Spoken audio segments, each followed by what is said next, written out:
What are some of the challenges that you've run into from an organizational development perspective as you're trying to carve out this space in the market? You got another couple hours? I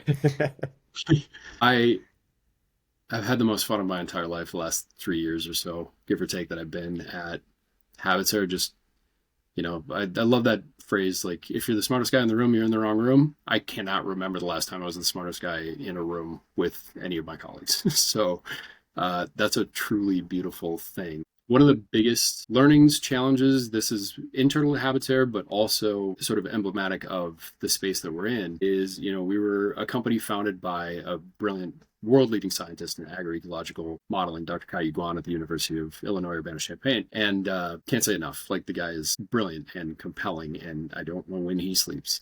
And through that genesis and that influence, we grew up over the last few years as a very, very scientifically rigorous science, technology, do it right and validate it sort of organization. And one thing we've talked about recently as a team is, most startups, they create this thing called tech debt, which is you go out there and you sell the heck out of a thing and then hope you can build it before people figure out that what you sold them you haven't actually really built yet, right? Like, that's typical startup game in technology. And our version of tech debt is actually marketing and product marketing debt, of like just contextualizing the power and value of what we do. So we really overbuilt in a good way the technology, the tech stack, the technical rigor and acumen. But now the shift for us is calibrating to how do we make this easier for our customers to understand, easier for our customers to use, and translate what we know is important into what actually creates value for them, because the two things are often related but almost never the same, right? And like that, I think, is really a key learning that can be really hard for especially extremely technical folks. Like, no, this matters because it matters. Read my research. It's like, nobody reads that. But if we can communicate that in the terms that somebody that's going to see two slides in a slide deck from their sustainability lead at the corporate level that's making the financial decisions, we can say, this is why we're working with HabiTerre and here's the value it creates. And it's going to have nothing to do with really heavy analysis. It's going to have everything to do with, am I comfortable with what they're delivering?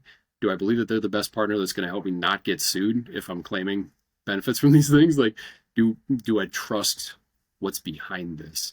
So that's a big thing for us, is like translating that and kind of getting out of our own blinders regarding what matters, and being able to really just simplify the message and make it easier to understand and work with.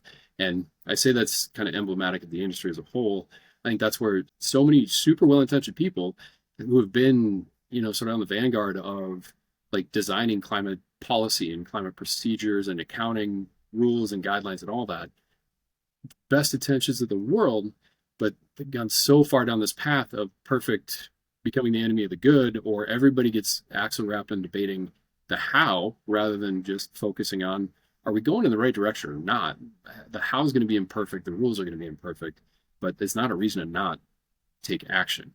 And I think we're going to be, in some ways, representative of and influenced by the system in which we operate and exist. And it's mutually reinforcing. The companies that work in it are maybe too technical for their own good sometimes, and the system as a whole can be too technical for its own good, where coming back to simple language can be really powerful. And I see that being true well outside of our sector in everything to do with climate impact. We end up just talking right past the things that matter to most people, I think.